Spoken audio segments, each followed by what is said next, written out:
இது இன்றைய மன்னா, இன்றைய மன்னா, இது இன்றைய மன்னா, இன்றைய மன்னா, தன்னா அன்பாழ்வின் மன்னா.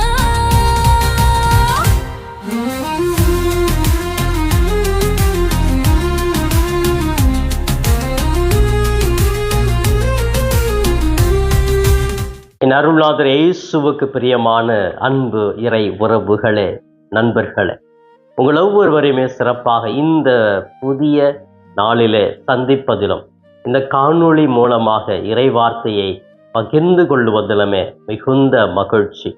இந்த புதிய நாளுக்காக இறைவனுக்கு நன்றி கூறி முகமலர்ச்சியோடு நேர்மறை எண்ணங்களோடு கடவுளின் கரங்களை பிடித்து கொண்டு நாம் வெற்றி நடை போட உங்கள் ஒவ்வொருவருமே அழைக்கிறேன்.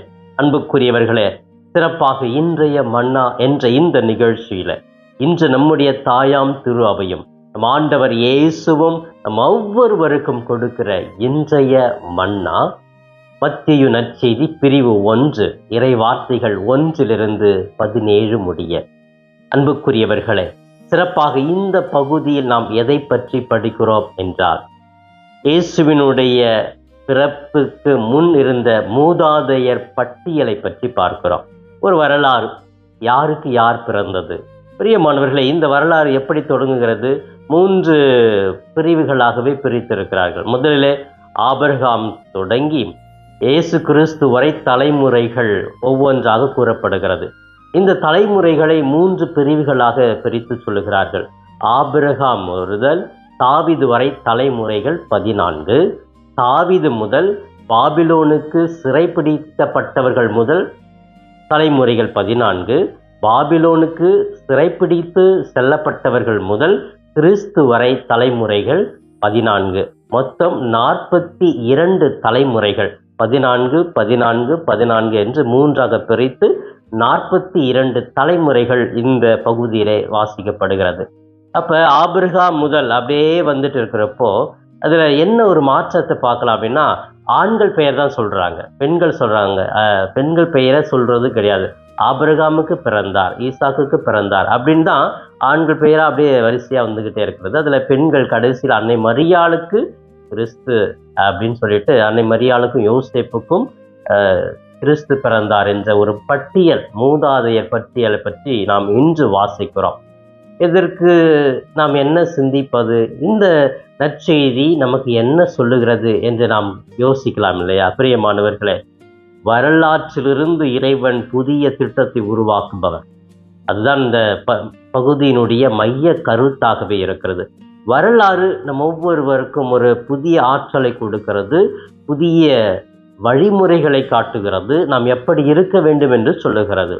அந்த வரலாற்றிலிருந்து தான் மற்ற காரியங்கள் நடக்கிறது. அந்த வரலாறு இல்லாமல் நம்ம எதையுமே பேச முடியாது. நம்ம ஒரு கருத்தை பற்றி பேசுகிறோம் அப்படின்னு சொன்னால் ஆதாரம் என்பது அந்த வரலாறு தான். யாருக்கு யார் பிறந்தது. அன்புக்குரியவர்களை, சிறப்பாக இந்த பகுதியில் கடவுள் வரலாற்றின் மூலமாக திட்டத்தை நிறைவேற்றுகிறார் அப்படின்னு நம்ம பார்க்கலாம். இந்த வரலாறை வைத்து தான் ஒரு பெரிய திட்டத்தையே இயேசு கிறிஸ்து அவர் வாழ்ந்த காலத்திலே இவர்கள் மூலமாக பழைய ஏற்பாட்டிலிருந்து புதிய ஏற்பாட்டு வரைக்கும் ஒரு தொடர்ச்சி இருக்கிறது. இது தாவீது வழி மரபின ஆபிரகாம் தொடங்கி கடவுள் ஒவ்வொருவரையுமே ஆசீர்வதித்து கொண்டு வருகிறார், அவர்களை நிரப்புகிறார், அவர்களுக்கு தேவையானதெல்லாம் கொடுத்து வழி நடத்தினார். அப்படிப்பட்ட ஒரு வரலாற்றை இன்று நாம் தியானிக்கிறோம். சிறப்பாக இந்த திருவருகை காலத்தினுடைய 3வது வாரத்திலே இயேசு பிறப்பை ஒட்டிய வரலாற்று நிகழ்வு நமக்கு முக்கியமாக இருக்கிறது. இதிலிருந்து கடவுள் எப்படிப்பட்டவராக இருக்கிறார்? திடீர்னு இயேசு அப்படியே வானத்திலிருந்து கீழே குதிக்க வச்சு பெரிய மேஜிக் பண்ணலை கடவுள். இந்த வரலாறு மூலமா இவங்க அப்படியே அந்த மனித பிறவி, நம்ம தலைமுறைன்னு சொல்றோம் இல்லையா, அந்த தலைமுறை வழியாகத்தான் கடவுள் ஒவ்வொருவரையுமே ஆசீர்வதிக்கிறார், அவர்களை மேன்மைப்படுத்துகிறார். மனித குலத்திலிருந்து இன்னொரு மனிதனாக கடவுள் உதிக்கிறார் என்ற ஒரு செய்தியை சொல்லுவதாகத்தான் இந்த நிகழ்ச்சியானது கொடுக்கப்பட்டிருக்கிறது. அன்புக்குரியவர்களே, இந்த வரலாற்று நிகழ்ச்சிக்கு ஒரு நல்ல ஒரு உதாரணத்தை கூட நான் சொல்ல ஆசைப்படுகிறேன். ஒரு சின்ன கதை தான். முத்தையா அப்படிங்கிறவர் ஒரு தச்சு தொழிலாளி. ரொம்ப கஷ்டப்பட்டு அங்கே வீடு வீடாக போயிட்டு வேலை செஞ்சு அந்த பணத்தை கொண்டு வந்து தான் சாப்பிட்ணும். அப்போ இந்த சாப்பிட்றது மீதியை வச்சு சேர்த்து வச்சு அவங்க பையனையும் படிக்க வைக்கணும். அவர் நினச்சிருந்தா அவங்க தலைமுறை, அவங்க அப்பா, அதுக்கு பாட்டம் பூட்டம் எல்லாமே அந்த தொழில் தான் அப்படியே வராங்க. தச்ச தொழில் தான் அந்த குடும்பமே பண்ணிட்டு வருது. முத்தையாவும் இந்த தொழில் தான் பண்ணிட்டு ஒரு பரம்பரையாக பண்ணிட்டு வராரு.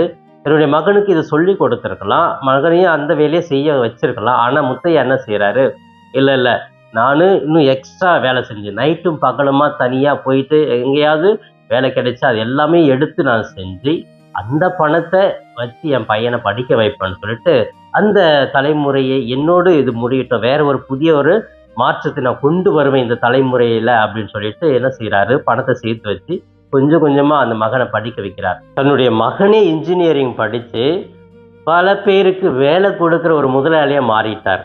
பாருங்க, அந்த தலைமுறையை ஒரு தாழ்ச்சி, ஒரு எளிமையாக இருந்த ஒரு தச்சர் தன் மகன் மூலமாக அந்த படிப்பு அவரை படிக்க வச்சு அந்த தலைமுறையை மாற்றுறதுனால இந்த மகன் இன்ஜினியராக நூற்றுக்கணக்கான மக்களுக்கு வேலை கொடுக்குறார். ஒரு பில்டிங் கட்டும் பொழுது எல்லாருக்குமே வேலை கொடுக்குறார். அப்போ இவர் வேலை செஞ்சு பிழைச்சிட்டு இருந்த தந்தைக்கு இவர் ஒரு மகன் பல பேருக்கு வேலை கொடுக்குற ஒரு மனிதனாக மாறிவிட்டார்ல. அந்த தலைமுறை மாறியது பாருங்க. அப்போ தலைமுறையில் ஒருத்தர் கொடுக்குற ஒரு சிறிய மாற்றம் அந்த தலைமுறையை ஒரு வேறு லெவலுக்கு கொண்டு செல்லுகிறது என்பது இதன் மூலமாக நாம் புரிந்து கொள்ளுகிறோம். அன்புக்குரியவர்களே, இயேசுவினுடைய வாழ்க்கையில் இதுதான். கடவுள் மக்களை ஒவ்வொருவராக தேர்ந்தெடுத்து கொண்டே வருகிறார். எளியவராகத்தான் இருக்கிறார்கள். அவங்க எல்லாமே பெரிய வசதி படைத்தவர்கள் அல்ல, உயர்ந்தவர்கள் கிடையாது. அவர்கள் மூலமாக அவர்களை அழைத்து தகுதிப்படுத்தி அவர்கள் பாவங்களை எல்லாம் மன்னித்து அவர்கள் அப்படியே கடவுள் அவர்களுக்கு தேவையானதெல்லாம் கொடுத்து வழிநடத்துகிறவர். அந்த மூதாதையர் பட்டியலை பார்த்தீங்கன்னா அவங்க எல்லாருக்குமே கடவுளுடைய அருள் நிறைவாகவே இருந்தது. அவர்கள் பெரிய ஆட்கள் கிடையாது, தாழ்நிலையில் இருந்தவர்கள் தான். அவர்கள் மூலமாக கடவுள் பெரிய திட்டத்தை கொண்டு வருகிறார். என்ன திட்டம்? இந்த தலைமுறையெல்லாம் இப்படியே வந்துட்டு இருந்தாலும் இவர்களை இந்த உலகமே திரும்பி பார்க்க வேண்டும் என்று சொல்லி கடவுளே அந்த தலைமுறையிலே பிறக்கிறார். ஒரு பெரிய மாற்றத்தை கொண்டு வருகிறார். அந்த தலைமுறையிலிருந்து ஒரு மீட்பை மக்களுக்கு கொண்டு வருகிறார், விடுதலை கொண்டு வருகிறார், பாவத்தை போக்க ஒரு திட்டத்தை வைத்திருக்கிறார். ஆம் பிரியமானவர்களே, கடவுளுடைய திட்டம் இப்படிப்பட்டதாகத்தான் இருக்கிறது. நம்முடைய வாழ்க்கையில் கூட நம்முடைய வரலாற்றை எடுத்து பார்த்தோம் என்றால், நம்முடைய மூதாதைய பட்டியல் பார்த்தோம் என்றால் பல்வேறு மாற்றங்கள் வந்திருக்கலாம். ஆனாலும் அந்த மாற்றங்கள் மத்தியிலே கடவுள் அந்த மாற்றத்தை உருவாக்கி ஒரு புதிய படைப்பை கொடுக்கிறவர் கடவுள் தான் என்பதை நாம் புரிந்து கொண்டு அதன்படி கடவுளின் திட்டத்திற்கு நம்மை ஒப்பு கொடுத்து வாழ இந்த நற்செய்தி நமக்கு அழைப்பு விடுக்கிறது. அன்புக்குரியவர்களே, கடவுள் வரலாற்றை மாற்றக்கூடியவர். ஒரு வரலாறு இருக்கிறது என்றால் அதை அப்படியே புரட்டி போட்டு வேறு விதமாக காட்டக்கூடிய ஒரு ஆற்றல் கடவுளுக்கு இருக்கிறது என்று இந்த நற்செய்தி நமக்கு அழகாகவே வெளிப்படுத்துகிறது. எனவே என்னுடைய வரலாறு இப்படி இருக்கிறது. என்னுடைய வாழ்க்கையில் பூரா நான் துன்பத்தில் தான் இருந்தேன், கஷ்டத்தில் தான் இருந்தேன், வறுமை, எங்கள் வீட்டில் நாங்கள் இதெல்லாம் நாங்கள் பார்த்ததே கிடையாது அப்படி நம்ம வரலாற்றை பற்றி இப்படியே புலம்பிட்டு இருந்தோம் அப்படின்னு சொன்னால், நமது வரலாற்றை மாற்றி ஒரு புதிய வரலாற்றை கொடுக்கக்கூடிய சக்தி கடவுளுக்கு இருக்கிறது என்பதை நாம் நம்பி வாழ்கிற பொழுது பெரிய ஆற்றல் உள்ள மனிதர்களாக நாம் திகழ்கிறோம். எனவே இந்த நாளைய சிறப்பாக திருவருகை காலத்தின் இந்த 3வது வாரத்திலே இந்த புதன்கிழமை வேளையிலே, ஆண்டவரே, என்னுடைய வரலாறு இப்படி இருக்கிறது, என்னுடைய வாழ்க்கை இப்படி இருக்கிறது, அதை மாற்றக்கூடிய வல்லமை உம்மிடம் இருக்கிறது என்று நான் நம்புகிறேன் என்று ஒரு திறந்த மனம் உடையவர்களாக வாழ முயற்சி எடுப்போம். இப்பொழுது கண்களை மூடி செபிக்கலாமா? எங்களை நேசிக்கும் எங்களை தாயும் தந்தையுமான இறைவா, உம்மை போற்றுகிறோம், வாழ்த்துகிறோம், ஆராதிக்கிறோம், நன்றி கூறுகிறோம். இந்த புதிய நாளுக்காக நன்றி இயேசுவே. எங்களை ஒவ்வொருவரையுமே உமது பெயரால் அழைத்து எங்களை தகுதிப்படுத்துகிறேன், எங்களை வாழ வைக்கிறேன், எங்களுக்கு தேவையான வாழ்வாதாரங்களை கொடுக்கிறேன், எங்களுடைய தலைமுறைகளை உயர்த்துகிறேன், எங்கள் குடும்பத்தில் ஒவ்வொருவருக்கும் நல்ல ஒரு வாழ்வை கொடுக்கிறேன், நிம்மதியை கொடுக்கிறேன், அமைதியை கொடுக்கிறேன். நன்றி இயேசுவே.